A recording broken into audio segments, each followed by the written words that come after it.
자, 이런 교재 44페이지입니다. 지구단위 계획의 내용 여기 진도를 준비하겠습니다.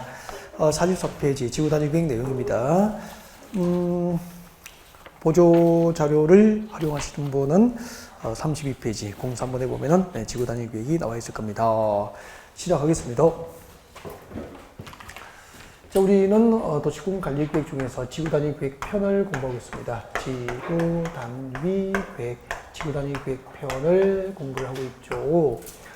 자, 지구단위 계획이 무엇입니까? 라고 하는 부분은 의의를 설명드렸었죠. 자, 도시군 계획 수립 대상, 도시군 계획 수립 대상 지역의 일부 지역을 단위로 토지용의 합리화, 도시능 정진, 미관 개선 등을 목적으로 수립하는 도시군 관리 계획을 지구단위 계획이다라고 했을 겁니다. 그리고 이제 지구단위 계획을 어디에 지정하게 될까요? 지구단위 계획을 지정 대상을 공부한 거죠. 자, 지구단위 계획을 지정할 수 있는 대상, 지구단위 계획을 지정할 수 있는 대상, 부산이었습니다. 부산이고, 자, 지구단위 계획을 지정할 수 있는 곳이 있고, 임의적 지정 대상, 그리고 일정한 요건에 해당하면은 반드시 필수적으로 이제 지구단위 계획을 지정해야 한다. 그렇게 됐었죠. 그때, 지구단위 계획을 지정할 수 있는 곳이 이런 곳입니다. 녹지지로 묶여 있다가 주거지역, 상업지역, 공업지로 용도지역이 변경되거나 아니면은 녹지지역 위에 지정된 개발제한구역과 도시적인 공구역과 그리고 도시지역과 그 주변 지역에서 물류산 시가지 개발을 방지할 목적으로 시가와 주정구역이 지정되어 있었고 공원이 지정되어 있었습니다. 개발제한구역과 도시적인 공구역과 시가와 주정구역 그리고 공원으로 묶여 있다가 해제가 되는 지역, 녹지지로 묶였다가 주상국으로 변경되는 지역 등은 지구단위 계획을 지정할 수 있다. 그렇게 했었죠. 그 다음에, 할 수 있다. 그리고 지구단위 계획을 지정해야 할 대상. 어떻게 보십니까? 정택이는 10년, 신호기는 30만. 이렇게 했었죠.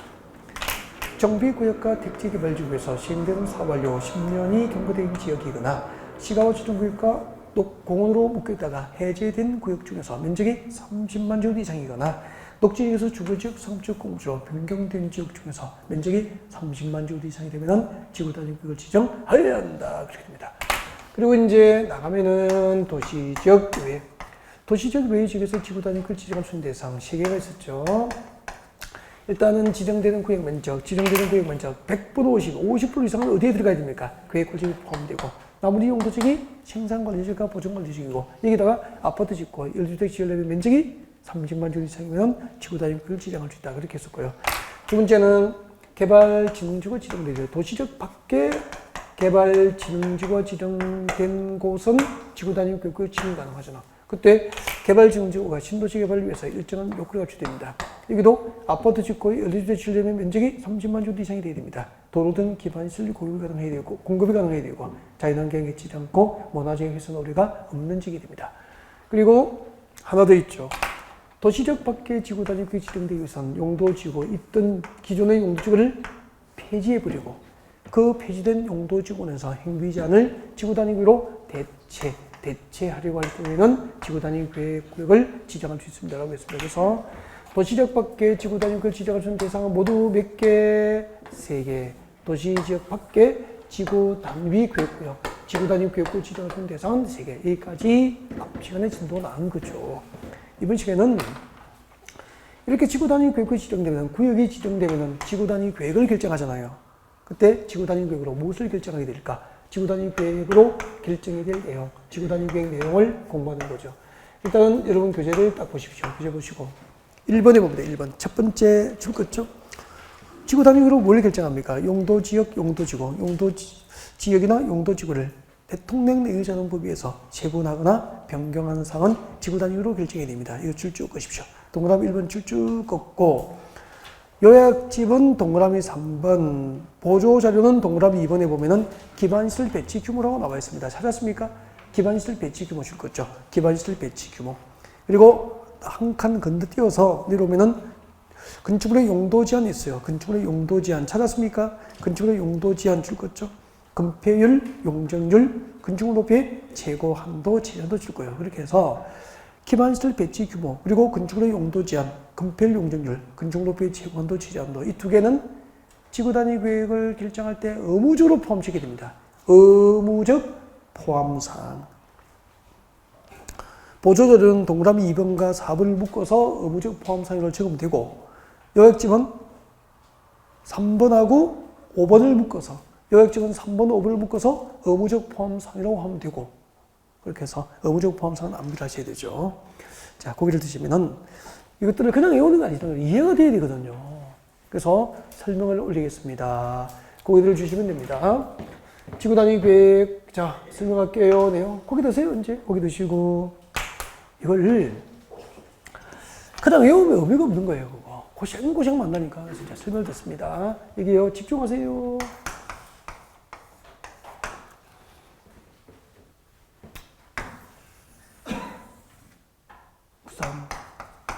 부산. 용도 지역은 녹지지역이에요. 잘 보셔야 됩니다. 용도 지역이 뭐라고요? 녹지지역. 용도 구역은 개발 제한 구역이에요. 이곳의 용도 지역은 녹지 지역이고 이곳의 용도 구역은 개발 제한 구역 그런 얘기예요. 그러다가 녹지 지역이 해제된 게 아니고 개발 제한 구역이 해제가 된 거예요. 이만큼 해제됐네요. 서면 주변에 그린벨트 해제된 거예요. 서면 주변에 녹지 지역의 그린벨트 풀렸다고.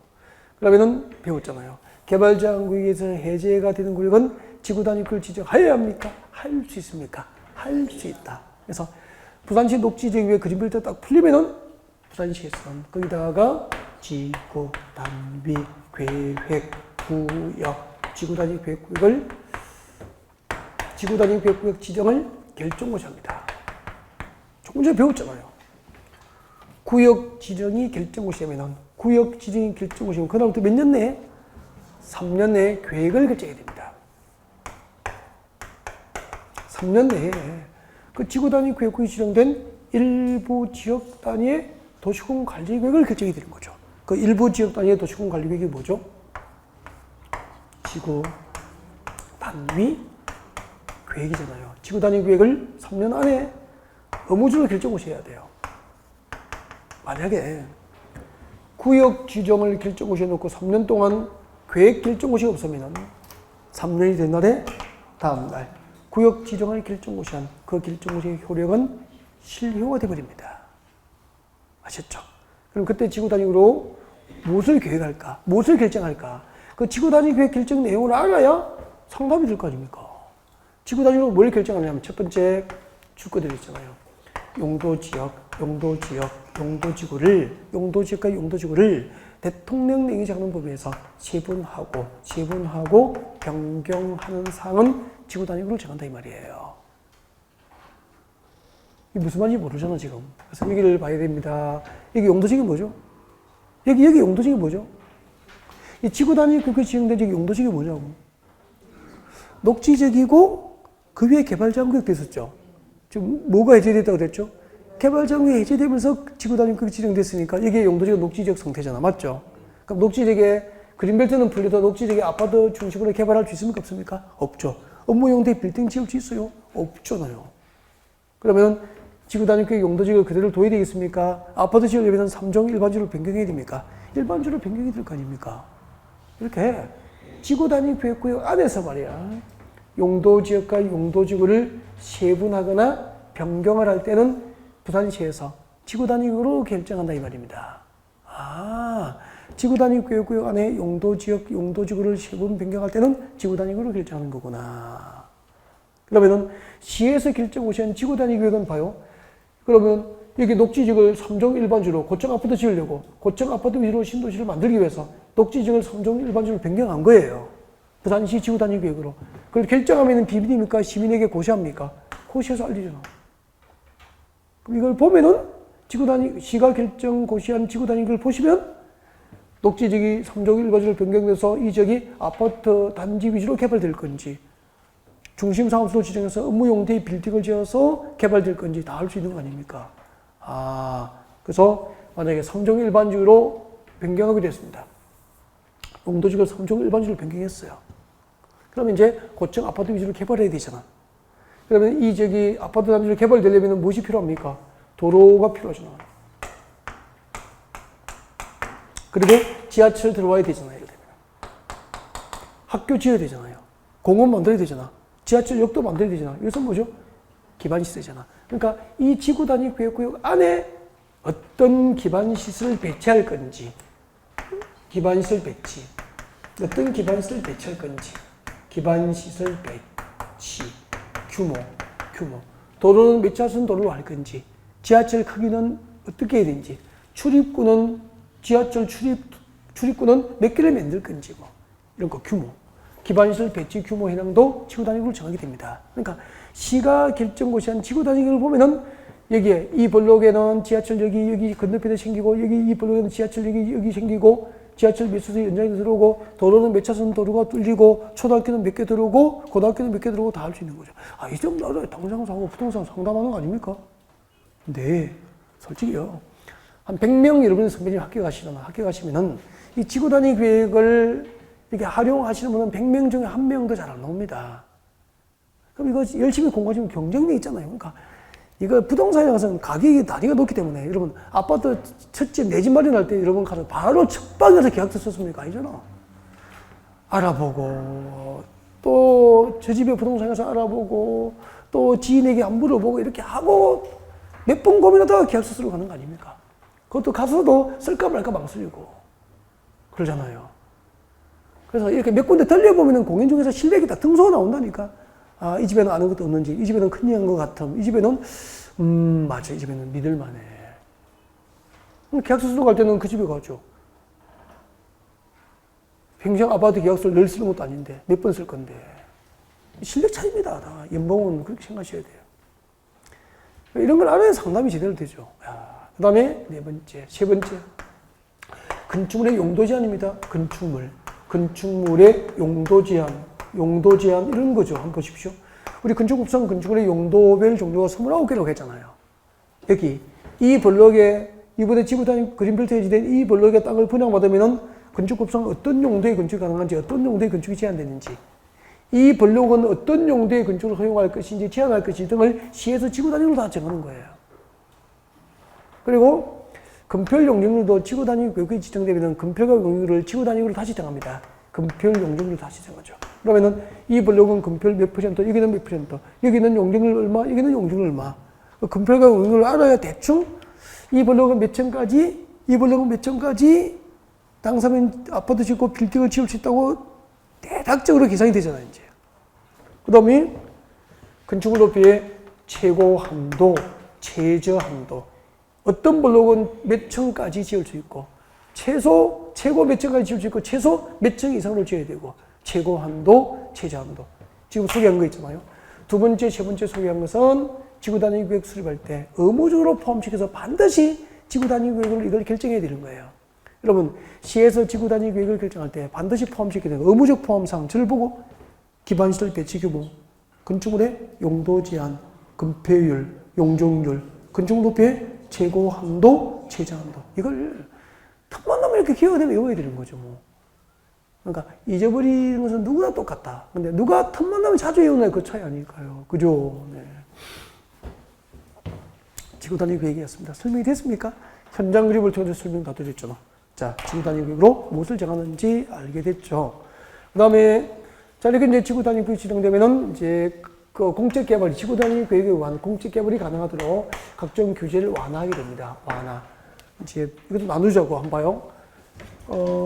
도시적 안에 지구단위 계획이 지정됐을 때는 이렇게 됩니다. 도시적 안에 지구단위 계획에서 건축물을 건축할 때, 자, 이런 요건을 갖추면 이것 완화해주고, 이런 요건을 갖추면 이것이 완화되고, 이걸 지금도 공부할 거예요.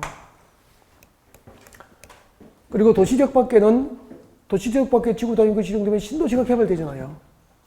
그럼 신도시가 개발되려면은 해당 용도 지역과 개발 지정지역 허용해야 될 건폐율은 1.5배, 150%를 완화해주고요. 용적률은 200%를 완화해줍니다. 이런 내용들. 그리고 도시적 밖에 지정된 개발진흥지구, 도시적 밖에 개발진흥지구에 지정된 지구단위 계획에서는 아파트 못 짓거든요. 연립주택 못 짓거든요.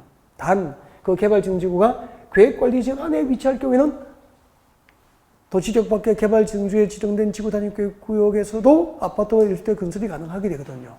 이런 것들 같이 보겠습니다. 자, 이 부분은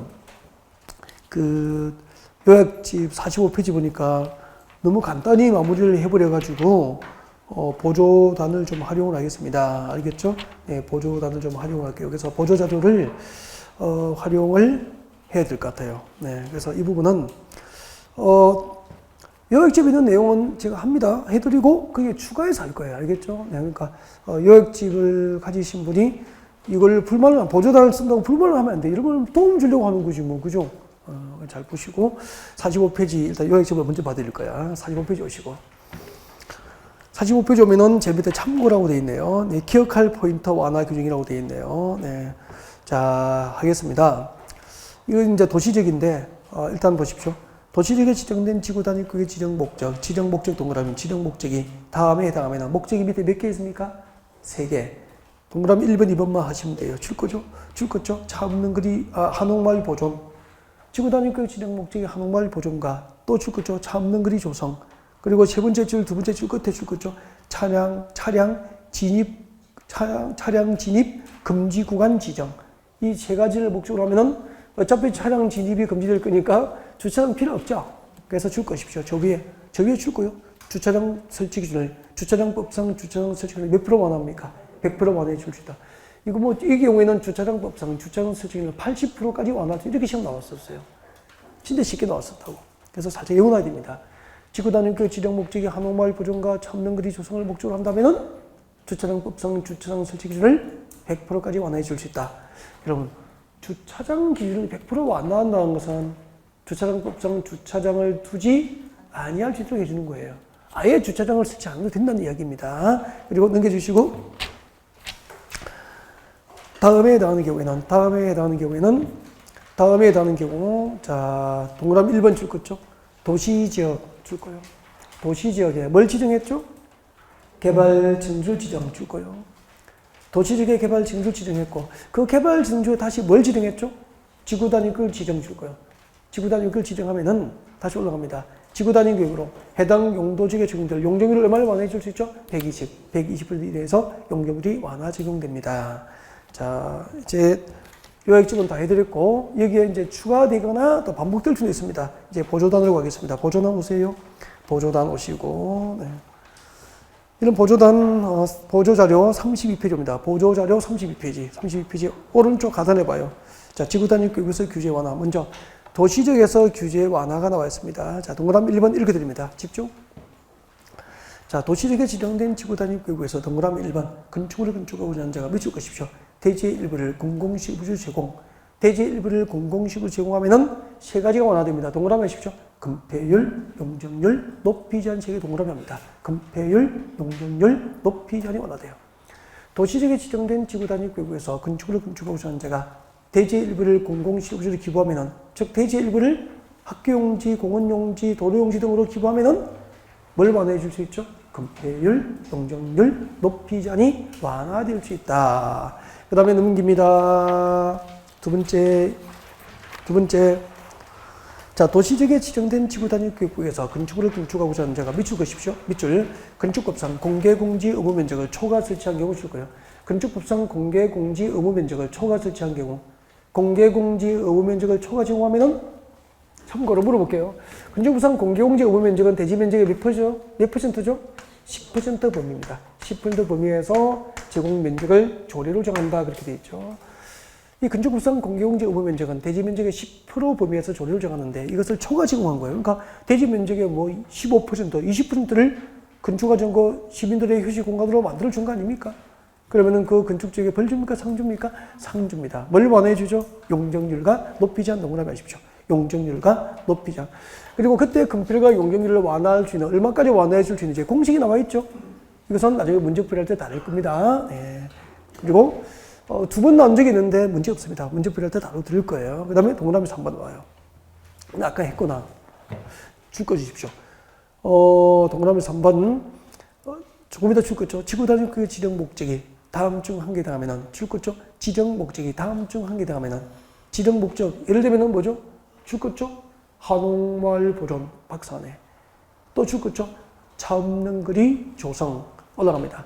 자, 지구단위구역 지정 목적이 한옥마을 보존과 차 없는 거리 조성을 목적으로 한다면 저 뒤에 줄 거 주십시오.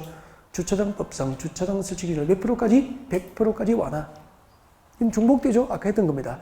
4번, 5번 묶어요. 4번, 5번 묶어요. 동그라미 4번, 5번을 묶어서 요건이, 완화 요건이 똑같습니다.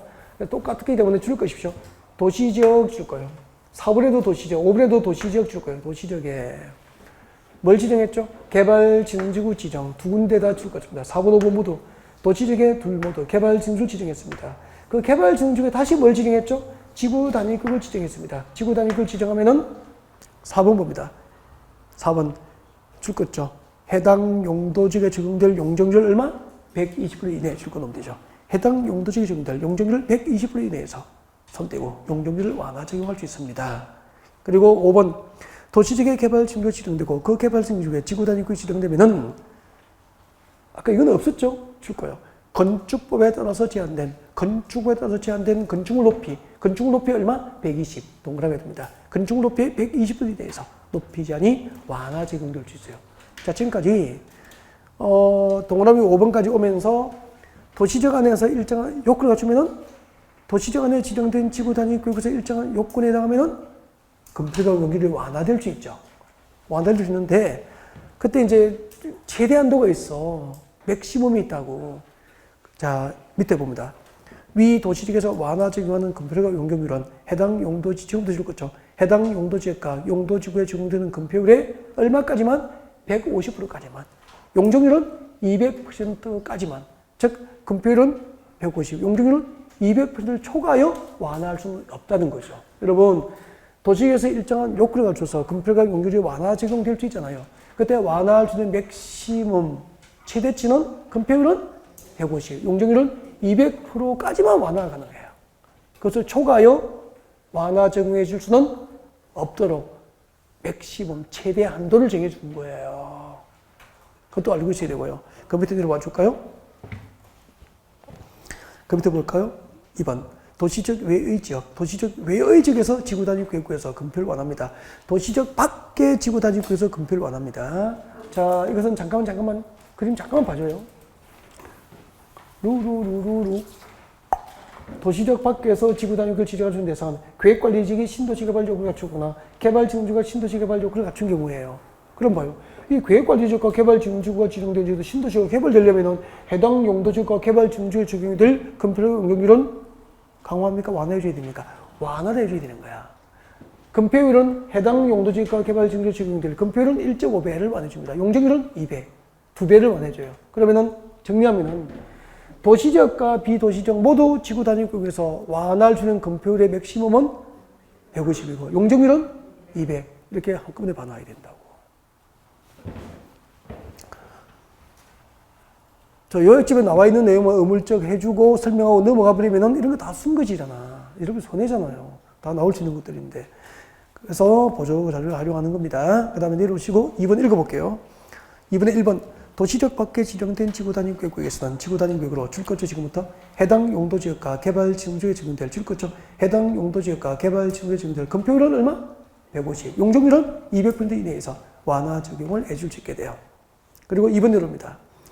도시적 밖에 지정된 지구 단위 구역에서는 지구 단위 구역으로 줄 거죠. 지구 단위 구역으로 줄 거요. 건축물의 용도, 종류, 규모 등을 강화합니까? 완화 정해 줍니까? 완화 정해 줄 수 있는데 다만 동그라미. 이게 또 작년 재작년에 시험 나왔잖아. 줄 것이죠. 가로 건너뛰어야 됩니다. 줄 것 때 가로 건너뛰어야 돼요. 개발진흥지구에 지정된 지구 단위 구역에 대해서는 지금 여기는 지금 도시적입니까? 도시적 밖입니까?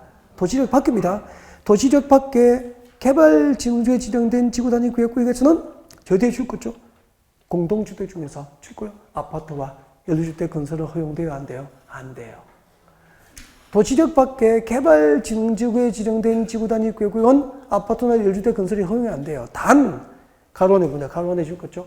계획관리지역에 지정된 개발진흥지구는 아파트와 연립주택을 허용하지 않은 대상에서 제외되기 때문에 계획관리지역 안에 지정된 개발진흥지구는 지구 단위 구역이 지정되면은 아파트와 연립주택 건설이 허용이 된다는 뜻이에요. 이거 시험 나왔던 거예요.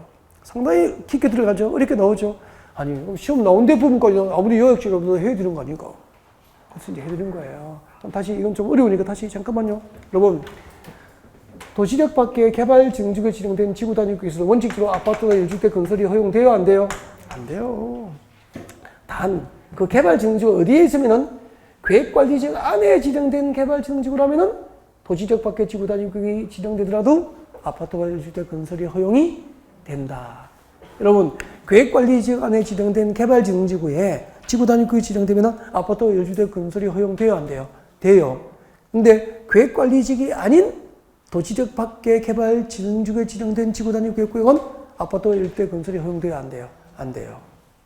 이런 부분 재작년에 나오는 거 그래요. 상당히 성적이 어려워했거든요. 거의 어려워 나옵니다.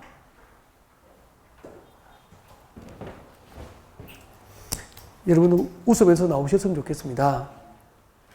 시험장에서 나올 때 웃으면서. 네.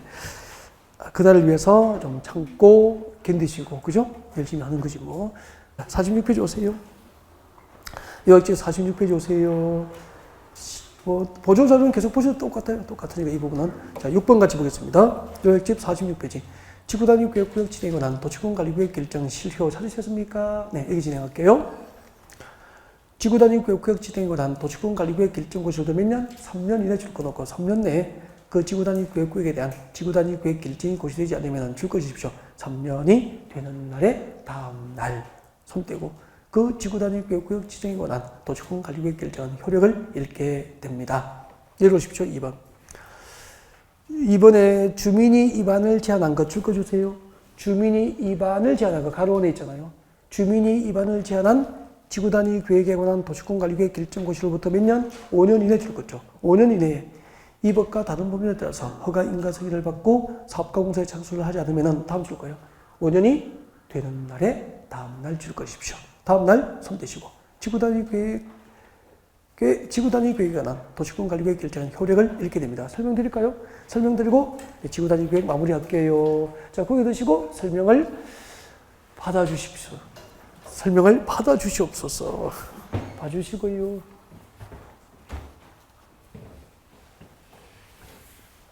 여러분, 그린벨트 풀이니까 부산시에서 지구단위 구역을 지정했다. 구역 지정하면 몇 년 내에 계획을 결정해야 되죠? 3년 내에 시에서 지구단위 계획 결정해야 돼요. 만약에 구역 지정해놓고 3년 내에 시에서 지구단위 계획을 결정 고시하지 않으면 3년이 된 날입니까? 다음 날입니까? 다음 날 구역 지정 결정 고시의 효력은 실효돼요. 그 다음에 주민이 지구단위 계획 수립을 제한할 수 있죠. 입안을 이렇게. 지구단위 계획을 도시군관리구역 입안해달라고 제한할 수 있죠. 세 가지 가능하잖아. 기반시설 설치 정비 개량, 지구단위 구역 지정과 변경, 지구단위 구역 수립과 변경, 그리고 산업유통 개발 정비 지정과 변경은 주민 제한 대상이 될 수 있잖아요. 주민이 지구단위 계획을 입안해달라고 제안했어요. 그 주민이 제안한 지구단위 계획이 공식적으로 지구단위로 결정고시 된 거야. 그러면은 그 결정고시로도 5년 내에 인허가 승인받고 공사에 착수해야 돼. 지구단위 계획, 주민이 입안을 제안한 지구단위 계획이 결정고시 대상에도 불구하고 5년 내에 인허가 승인받고 공사에 착수 안 하면은, 인가 허가 승인받고 공사 착수 안 하면은 5년이 되는 날입니까? 다음 날입니까? 다음 날 지구단위 계획, 이 계획 결정고시의 효력이 실효가 된다 이 말입니다. 그럼 이렇게 합시다. 마지막으로 구역 지정 결정고시하면 3년 내에 계획이 결정고시해야 되고, 계획이 결정고시하면 몇 년 내에 공사 착수해야 됩니까? 5년 내에 그 계획에 따라서 공적 개발에 착수하라 이 말입니다. 3년 내에 계획 수립이었거나 5년 내에 공사 착수 없으면 3년과 5년이 되는 날입니까? 다음 날입니까? 다음 날 각각의 결정고시의 효력은 그대로입니까? 실효됩니까? 실효. 여기까지 지구단위 계획 얘기입니다. 자, 책장을 넘기겠습니다. 여러분 교재 6장 58페이지로입니다. 요약집 58페이지 와요. 요약집 58페이지 오세요. 요약집 58. 요약집 58. 요약집 58페이지 오시면 됩니다. 요약집 58페이지 오시고 보조 자료를 쓰시는 분은 네, 제일 앞에 오시면 돼요. 제일 앞에 26페이지 오시면 돼요. 보조 자료는 제일 앞에 오십시오. 58페이지 보면은 네, 기반 시설이 나와 있습니다. 네, 보조 자료는 도시군 계획시라고 제목이 붙어 있을 것이고 밑에 교통시설로 시작하는 표가 있습니까? 그 표는 암기를 해야 됩니다. 표 암기. 왜요? 시험에 나오니까. 근래에 한 2-3번 나왔거든요. 자주 나와요. 참고로 자주 나오니까 앞에다가 그냥 암기가 아니고 꼭 암기 적어요. 꼭 외워야 됩니다. 꼭. 죄송합니다. 꼭 암기하셔야 됩니다. 죄송해요. 네. 근데 또 굳이 따지면 제 잘못은 아닙니다. 네. 암기하셔야 되는데 봅시다. 교통시설은 안 외워도 될 것 같아요. 상식이 돼요.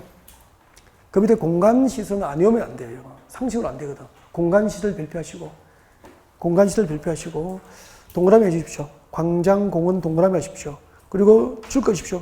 녹지 할 때 지 줄 거요. 유원지 할 때 지 밑줄 것이고, 공공공지 할 때 지 줄 것이고. 어떻게 봤죠? 공원, 광장, 지지지. 공원, 광장, 지지지. 지지지가 뭐죠?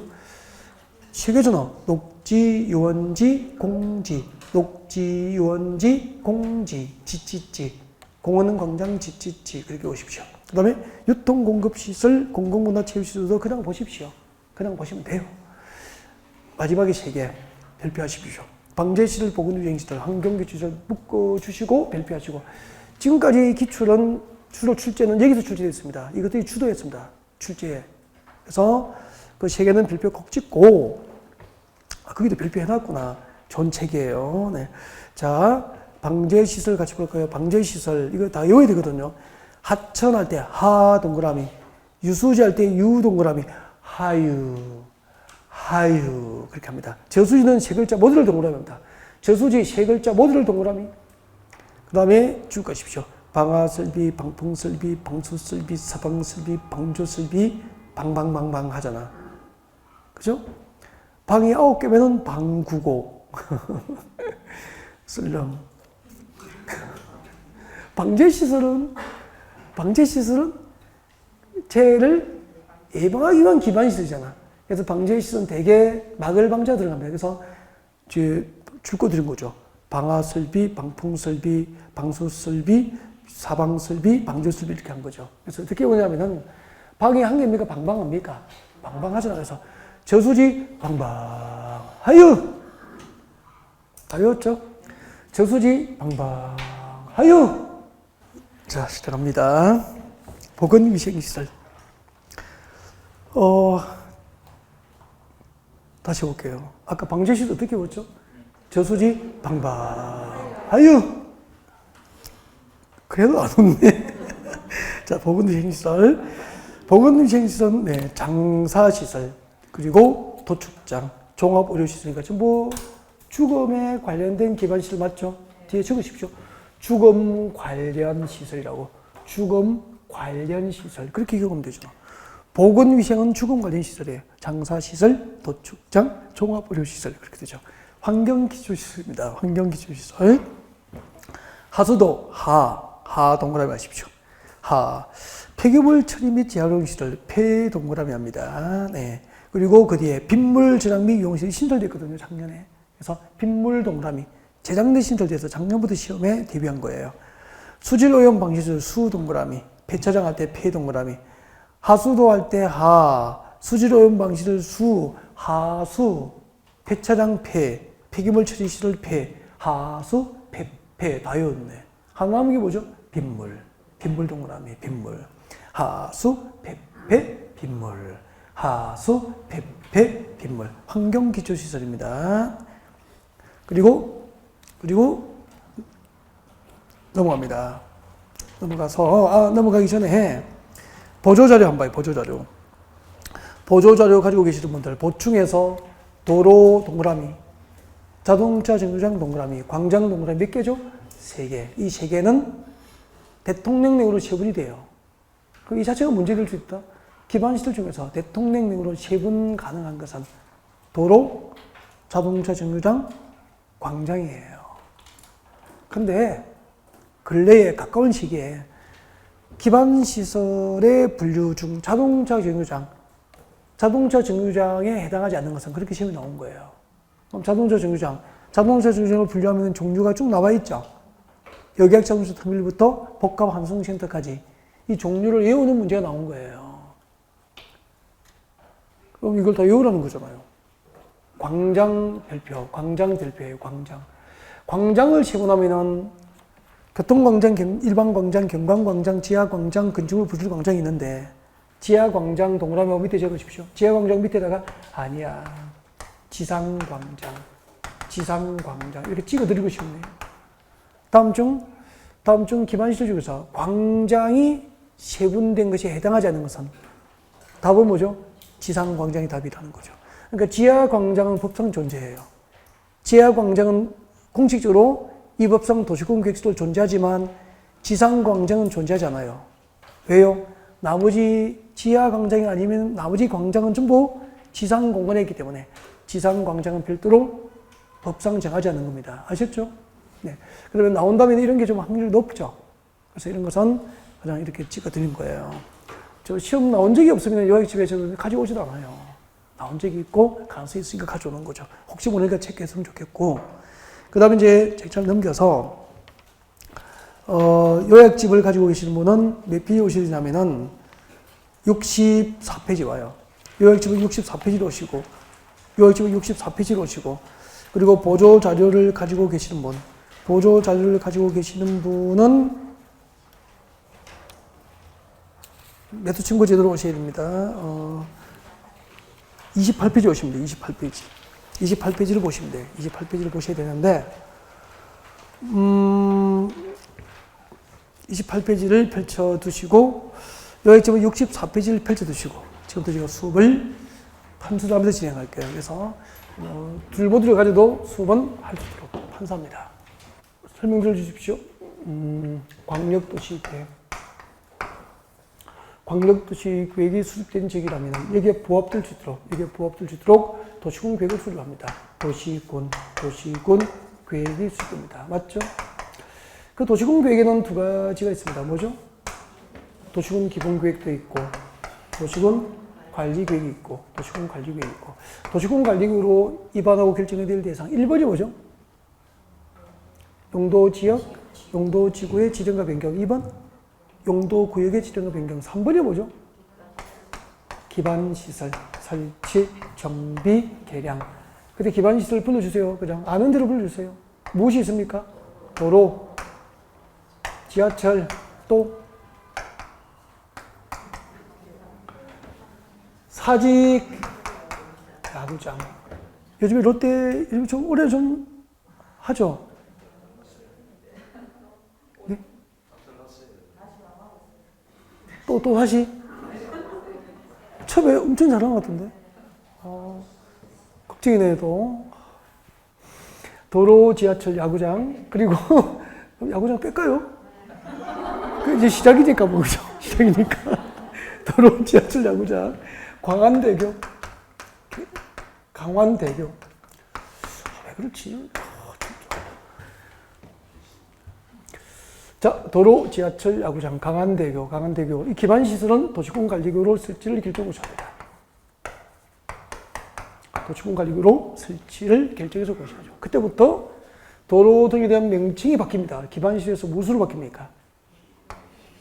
도시군계획 시설로 바뀝니다. 이 도시군계획 시설을 설치하고 정비하고 개량하는 사업이 무슨 사업이죠? 도시군계획 시설 사업이 돼요. 도시군계획 시설 사업. 여기서 제가 그림을 이렇게 그립니다.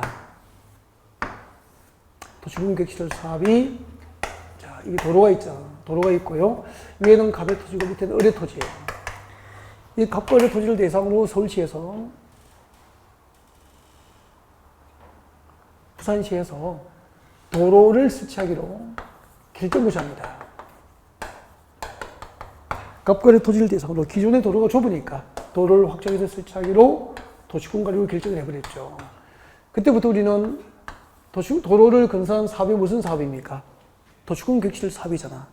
도시군계획시설 사업이고, 그 도시군계획시설 사업이 결정고시는, 도시군계획시설 사업이 결정고시는 갑과 을의 토지의 지상, 지하, 공중, 수중, 수상을 무엇으로 배웠습니까? 도시군계획시설 부지라 그래. 도시군계획시설 부지라 그래. 맞죠? 이 도시군계획시설 부지로 결정고시된 갑과 을의 토지, 도시군계획시설 도로건설 사업이 결정고시된 갑과 을의 토지에 있으면 상식적으로 건축물의 건축이나 공작물 설치 등 개발 행위 허가를 해서는 된다, 안 된다? 안 된다. 이게 원칙이라고.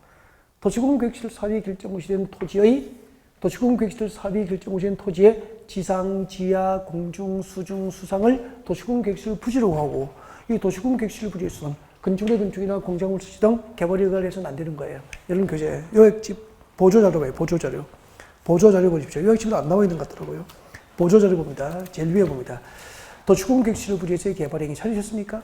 읽어볼게요. 도시군계획시설 설치 장소 결정된 지상, 수상, 공중, 수중 또는 지하. 여기까지 미실 거예요. 도시공 계획시설 설치 장소로 결정된 지상, 수상, 공중, 수중, 지하를 뭐라고 하죠? 도시공 계획시설 부지라고 그래요. 부지. 이 도시공 계획시설 부지에서는 손 떼고 그 도시공 계획시설이 아닌 건축물의 건축, 그죠? 건축물의 건축이나 공작물 설치를 해서는 된다, 안 된다? 안 된다. 이게 원칙이에요. 도시공 계획시설 설치 장소로 결정된 도시공 계획시설 부지에서는 건축물의 건축이나 공작물 설치를 허가해서는 안 된다는 게 원칙인데 밑에 예외 나와 있습니까? 예외는 이제 여기서 설명을 좀 들어볼까요? 잠깐만 이제 필기할게요. 보조자료를 안 뽑아도 괜찮아요. 이거 필기다 하니까. 자, 보시고. 도시공 계획시설 사업을 결정고시 해놓고, 즉, 밥거래 토지에 도로 용지로 결정고시 해놓고, 2년 동안 공사 미집행될 거야. 2년 동안. 2년 내에 보조자료 있으면 보조자료 참고하면 돼요. 2년 내에 공사가 미집행됐다고. 2년 동안 공사가 미집행된 상태에서 첫 번째, 2년 동안 공사가 미집행된 상태에서 첫 번째, 단계별 집행계획 수립이었거나, 단계별 집행계획 수립이었거나, 단계별 집행계획이 수립된 경우 혹시 1단계 계획에 포함이 안 된 부지, 1단계 집행계획에 포함 안 된 부지에서는 2년 동안 공사 미집행되고 단계별 집행계획 등 수립이 없는 이 미집행 도시공 계획시설 부지에서는 예외적으로 건축법상 임시 가설 건축물의 건축 등이 허가될 수 있다고요. 그때 가설 건축물의 건축 등은 작가에 요구됩니다.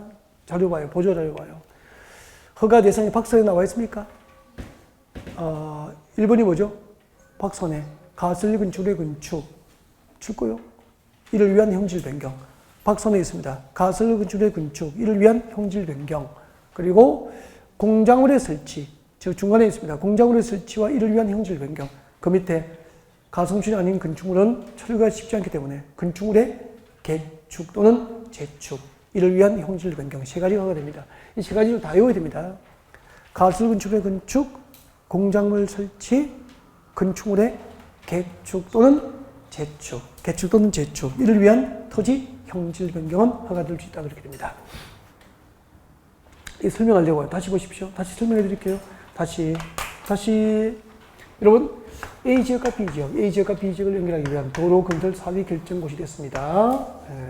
이렇게 도시공 계획시설 사비 결정고시 되면은 그날부터 3개월 내에 매 연도별 재원조달 계획과 보상 계획 등이 포함된 연차별 사업계획이 준비됩니다. 이게 뭐죠? 단계별 집행계획이죠. 예를 들면은 이 구간은 1년 차에 재원을 조달합니다. 예산 확보한다는 거죠.